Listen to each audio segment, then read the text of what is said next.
Hello everyone and welcome to another video. Now in today's one we're going to be taking a look at Cyberpunk 2077 running on the GTX 980 Ti. Now we looked at this graphics card a couple of videos ago, but I thought we'd take a more in-depth look at this game considering it's one of the most demanding games of 2020. We're going to see how it is handled by one of the best graphics cards of 2015. So we're going to be testing 1080p, 1440p, and we're also going to be trying 4K to see what happens when we change things in terms of resolution. So I'm going to start with 1080p and we're going to work our way up through the various graphical presets.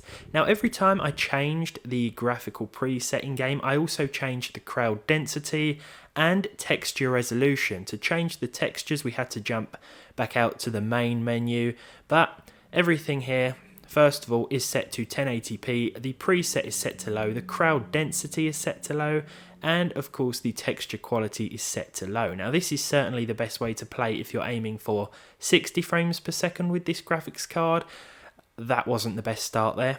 Let's reload and jump back in with the low preset.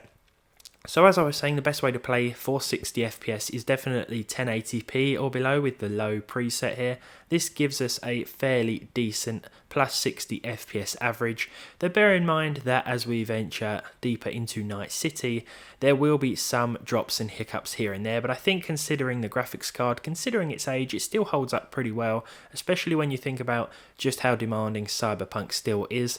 We haven't really received an update for this game in the last couple of months. I'm expecting the next-gen console patch to drop pretty soon, and I think with that we might see some more PC optimizations, and when that happens, we'll be testing this game again with a few different GPUs.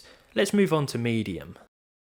So here we are, 1080p medium. Once again, the frame rate is pretty solid. We're now seeing between 50 and 60 frames per second most of the time.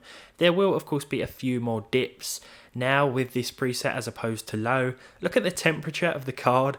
As I discussed before, this really doesn't exceed 50 degrees, to be honest, no matter the settings or resolution.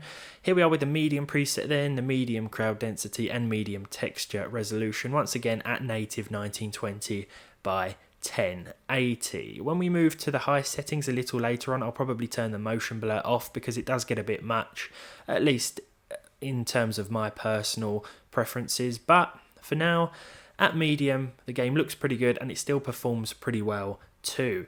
Now between medium and low, visually, there isn't really all that much difference, I've got to be honest. You can certainly notice with the improved textures that things are a little bit sharper, but as far as everything else is concerned, oh, nice driving there. Yeah, there really isn't that much of a visual difference. So you might want to stick with the low settings if you are looking for that closer to 60 FPS average. Okay, so 1080p high, we'll jump straight into the settings here. Once again, high preset, high texture resolution and high crowd density. With the high preset, a few things are left on medium, as you'll see by the options, but all in all, the game certainly does look better. As I said before, I've turned motion blur off. It just gives me a bit of a headache, but overall the frame rate is still pretty solid. This is where you'll see the most visual differences. The game really starts to look so-called next gen when we move to the high preset, but we're certainly paying for it in terms of performance. For the most part, outside of the city, things remain smooth, but like in all scenarios, as we make our way closer to Night City itself, where we do start to see some dips here and there. If you take a look at the VRAM usage now, we're approaching 5.5 gigs. This is where usage seems to climb up towards that 6 gig limit pretty rapidly actually, but all in all, I think the 980 Ti is holding up fairly well at 1080p. Personally, I'd probably try and get away with playing at medium settings most of the time, though I could see myself dropping to the low quality preset because I think the frame dips may get a little too much. If you want to use high settings like this, you could always lock your frame rate or make use of the dynamic scaling to try and squeeze a little more performance out of it, but of course you could also play about with some of the advanced settings. Just because a lot of the things are set to high and medium here doesn't mean that you have to keep everything at their respective options. That's the beauty of PC gaming.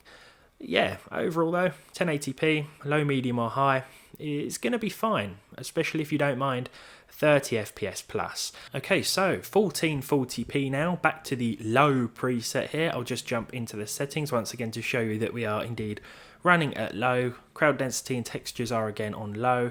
Native 2560 by 1440 is selected, and we are maintaining a plus 30 FPS average. Now, if you don't mind 30 frames per second, let's say for example you've played at 30 FPS for a long time, you're moving over from the consoles, then this is going to feel absolutely fine. It might actually be worth locking the game to 30 FPS, because when it does drop, and there are drops below 30 frames per second, they won't feel as significant. But I've got to be honest, at the low preset here, that probably isn't necessary. That's something that could potentially be considered with medium instead, and we'll move on to medium right now. Okay, so at 1440p medium, I've got to say the game looks really nice, pretty sharp. The quality of the game looks fairly good. There isn't much of a noticeable difference over the low preset, just like at 1080p, but I think the extra sort of sharpness of the resolution does certainly make things look a little better. 1440p medium is probably as high as I would go in regards of the resolution and quality settings. That's if you don't mind 30 FPS, but there are going to be some pretty severe dips here and there. I should also say that the 980 Ti we are using is a standard base model with the base clocks. I have, however, overclocked the clock and memory speeds by 300 megahertz, so we're probably getting an extra 4 to 5 FPS here in certain scenarios. As we made our way up this slope here, well, the frame rate's actually improved a little bit, so yeah, 1440p medium is probably as high as I would go in an effort to maintain at least 30 frames per second. But if you want 60 FPS, then 1080p is still by far the best option. Let's move on to 4K though, and try not to melt the graphics card. So I've actually started outside of the city here for 4K. As you can see, 30 FPS seem to be doable there. 3840 by 2160. The low preset is definitely the best bet here, along with low textures and of course low crowd density. Already we are creeping up to 5 gigs of VRAM usage, and that's before we've even really done anything. This will quickly reach the limit of about 6. I'm just going to start driving here and see if we can maintain this frame rate as we make our way towards the inner city here. Drop to 29, 28, but overall things are staying pretty... Oh, okay. We've had a jammage. Now I've actually got a green screen here. I don't know if the footage is still going. If it is, then I'll put up on screen the gameplay. This is what I can see. I'll have a picture put up here. I've taken a picture of the screen, so I'll put up what I can see. Yeah, okay, and the game crashed. Not good. Let's try again. Now, interestingly here, resuming where we left off, 30 FPS is no longer doable at 4K. I think the card thought, nah, you're not having that. So we're now hovering around 25 FPS on average at native 4K. I don't think this is a good way to play, to be honest. You might have noticed, though, that the card still isn't exceeding 50 degrees, which is quite impressive, but we do have the EVGA hybrid cooler attached to the stock Zotac card. Once again, the VRAM is already hovering around 5 gigs. This quickly gets up to 5.5 gigabytes. The system memory isn't really exceeding 8 at the moment. I'll just jump into the settings here, and I'm actually going to lower the static resolution scaling to 80%. So yeah, this has actually given us a 30 frames per second experience now. 80% of 4K off the top of my head is something like 3000 or 3072 by 1728p. I think so. Call it, yeah, 1728p. It's a bit sharper than 1440p, but you're getting the same experience here at 1728p low as you would be at 1440p medium. So if you're after 30 FPS, you can certainly make use of 4K, sort of, if you don't mind adjusting the resolution scaling. But I'm probably going to leave this here. We will be testing Cyberpunk again when the newest patch comes out. I'm sure this will receive some more optimizations, and I think that on older cards like this, we may see a performance improvement, or at least I hope we do. As for this one then, thank you for watching. If you liked it, leave a like on it, leave a dislike if you didn't. Subscribe to the channel if you haven't done so already, and hopefully I'll see you all in the next one.